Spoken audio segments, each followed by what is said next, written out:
आइए जानते हैं छठ पूजा के महत्व को और उन्हीं के कठिन नियमों को। छठ के पर्व के दौरान छठी मैया की पूजा कर उन्हें प्रसन्न किया जाता है। माता की प्रसन्नता के लिए छठ के दौरान कठिन नियमों का पालन किया जाता है और उन नियमों के पालन के लिए बहुत ही संयम की ज़रूरत होती है। माना जाता है कि नियमों के साथ पूजा करने पर ही छठी मैया का आशीष प्राप्त होता है। आइए जानते हैं इन नियमों को, ये क्या क्या है। नंबर 1, छठ पूजा का पर्व नहाय खाए के साथ शुरू होता है।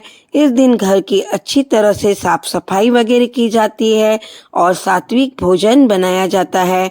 इस दिन घर में प्याज और लहसुन का इस्तेमाल बिल्कुल भी नहीं किया जाता है। नंबर 2, छठ का प्रसाद बनाने के समय साफ सफाई का बेहद ख्याल रखा जाता है। इस प्रसाद को केवल वही लोग बना सकते हैं जिन्होंने ये व्रत को रखा हो। प्रसाद में इस्तेमाल किए जाने वाले अनाज को अच्छी तरह से साफ किया जाता है। इसे घर पर ही धोकर, कूटकर और पीसकर बनाया जाता है। नंबर 3, इस अनाज को कोई जूठा ना करे या गंदे हाथों से ना छुए, इस बात का विशेष ध्यान रखा जाता है। ये प्रसाद चूल्हे पर बनाया जाता है और इसे बनाते समय पवित्रता का विशेष ध्यान रखा जाता है। प्रसाद को हमेशा हाथ मुंह धोने के बाद ही लगाया जाता है। नंबर 4, छठी मैया को चढ़ाई जाने वाली हर चीज अखंडित होनी चाहिए।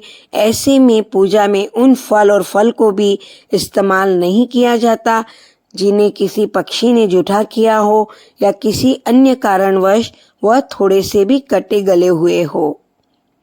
नंबर 5, पूजा के दौरान पहनी जाने वाली साड़ी भी अखंडित होना बहुत जरूरी है, यानी उस पर सुई वगैरह से फॉल आदि न लगाई गई हो, कहीं से भी कटी फटी ना हो। एकदम कोरी और नई साड़ी का इस पूजा में बहुत महत्व होता है और वही पहनी जाती है। नंबर 6, पूजा के लिए बांस से बने सूप और टोकरी का इस्तेमाल किया जाता है। इसके अलावा नए सूप और थाल वगैरह इस्तेमाल किए जाते हैं। छठ का व्रत रखने वालों को चटाई बिछाकर जमीन पर सोने का नियम है। उनके लिए बिस्तर पर सोना वर्जित बताया गया है। नंबर 7, हर साल कार्तिक मास की शुक्ल पक्ष की चतुर्थी तिथि से इस व्रत की शुरुआत होती है। पहला दिन नहाय खाए का होता है और दूसरे दिन खरना होता है। खरने वाले दिन छठी मैया और सूर्य देव के लिए विशेष व्यंजन बनाए जाते हैं। इस बीच संतान के स्वास्थ्य, सफलता और दीर्घायु के लिए पूरे 36 घंटे का निर्जला उपवास रखती है। तीसरे दिन डूबते सूरज और चौथे दिन उगते सूरज को अर्घ्य किया जाता है। इसके बाद इस पर्व का समापन होता है। नंबर 8, छठ पूजा में छठी मैया तथा भगवान भास्कर को ठेकुआ तथा कसार यानी कि चावल के आटे के लड्डू का भोग लगाना चाहिए। आइए जानते हैं इसकी छोटी सी कथा को। प्राचीन समय में राजा प्रियव्रत की कोई संतान नहीं थी। इससे राजा और रानी दोनों अप्रसन्न थे।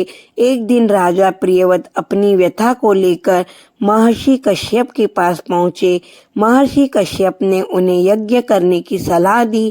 कालांतर में राजा प्रियव्रत की पत्नी गर्भवती हुई। हालांकि 9 माह के पश्चात मृत पुत्र पैदा हुआ। यह देखकर प्रियव्रत की पत्नी अत्यंत दुखी हो गई। विधि के विधान को मान राजा प्रियव्रत संतान के साथ स्वयं भी पंचतत्व में विलीन होने की सोचने लगे।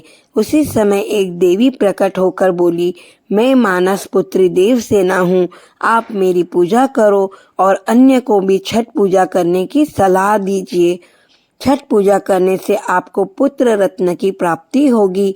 राजा प्रियव्रत ने मानस पुत्री देवसेना की आज्ञा का पालन कर विधि के विधान से छठ पूजा की। इस व्रत के पुण्य प्रताप से राजा को पुत्र रत्न की प्राप्ति हुई।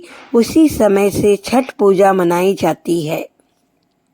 छठ पूजा का ये वीडियो आपको कैसा लगा मुझे कमेंट बॉक्स में जरूर बताइएगा। मिलते हैं नेक्स्ट वीडियो में, तब तक के लिए टेक केयर, बाय बाय।